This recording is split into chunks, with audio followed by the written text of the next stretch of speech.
सीरत मुस्तफ़ा एपिसोड 1 अरब का हाल और नबी की पैदाइश से पहले का दौर मुटकी। सोचिए आप एक ऐसी ज़मीन पर खड़े हैं जो चारों तरफ रेगिस्तान से घिरी हुई है। दूर दूर तक सिर्फ रेत के ऊंचे ऊंचे टीले हैं। सूरज आग बरसा रहा है और गर्म हवा रेत को आसमान में उड़ा रही है। इस वीराने में कहीं कहीं तंबू लगे हैं जिनमें खानाबदोश कबीले रहते हैं। ये अरब की सरजमीन है और ये दौर है जब पूरी दुनिया अंधकार में डूबी हुई थी। यहाँ के लोग अलग अलग कबीलों में बटे हुए थे और उनकी पहचान उनकी नस्ल, ताकत और जंग के हुनर से होती थी। अरब की धरती पर कोई एक राजा नहीं था जो सब पर हुकूमत करे। हर कबीला अपना अलग सरदार चुनता और यह सरदार ही उनकी किस्मत का फैसला करता। अरब का हाल ये वो दौर था जब इंसानियत अपने सबसे बुरे हालात में थी। अरब के लोग छोटे छोटे कबीलों में बंटे हुए थे। हर कबीला अपने को सबसे ऊंचा समझता था और जरा सी बात पर खूनी जंग छिड़ जाती थी। यहां तक कि अगर कोई ऊंट भी किसी और के कबीले में चला जाता तो सालों तक लड़ाई चलती रहती।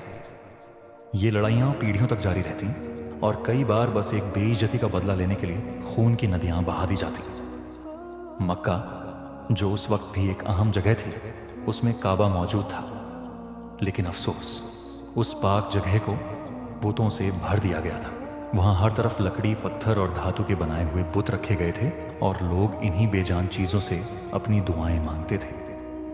अल्लाह की इबादत कहीं गुम हो चुकी थी। हर तरफ जुल्म और नाइंसाफी थी।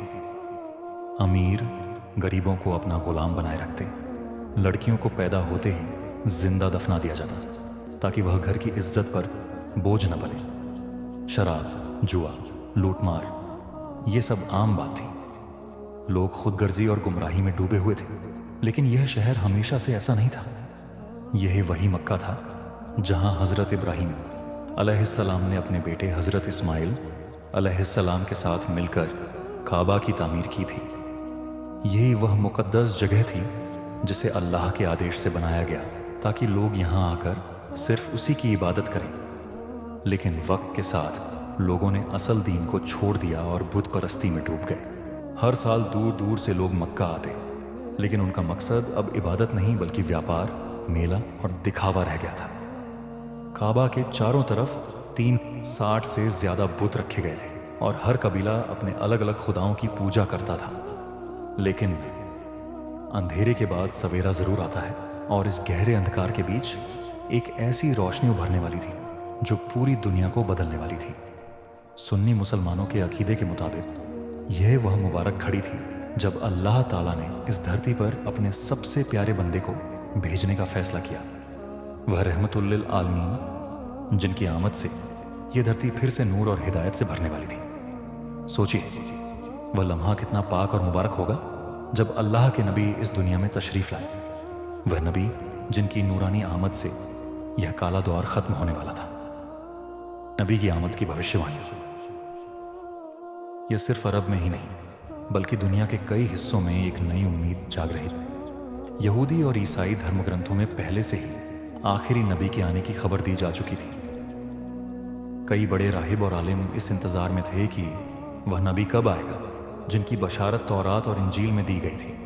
मक्का और मदीना के आसपास रहने वाले यहूदियों को यकीन था कि जल्द ही एक नबी आने वाले हैं और इसी वजह से वे इस इलाके में आकर बस गए थे। लेकिन क्या आप जानते हैं वो कौन सा साल था जब इस नूर का आगाज हुआ? क्या हुआ जब नबी इस दुनिया में तशरीफ लाए? वो कौन सी निशानियां थीं जो उनकी पैदाइश से पहले ही लोगों को बता रही थीं कि अब एक नबी आने वाले हैं? इन सब सवालों के जवाब के लिए इंतजार कीजिए। सीरत मुस्तफ़ा के अगले एपिसोड का, जहां हम आपको ले चलेंगे रसूलुल्लाह की पैदाइश के उस मुबारक लम्हे तोज की तरफ जिसने पूरी दुनिया को बदल दिया। इस्लाम की इस मुबारक कहानी को हर मुसलमान तक पहुंचाने के लिए लाइक, शेयर और सब्सक्राइब करना ना भूलें। यह सिलसिला जारी रहेगा और हम आपको इस पाक सीरत से रूबरू कराते रहेंगे। अल्लाह हमें नबी की मोहब्बत और उनकी सीरत पर चलने की तौफीक दे।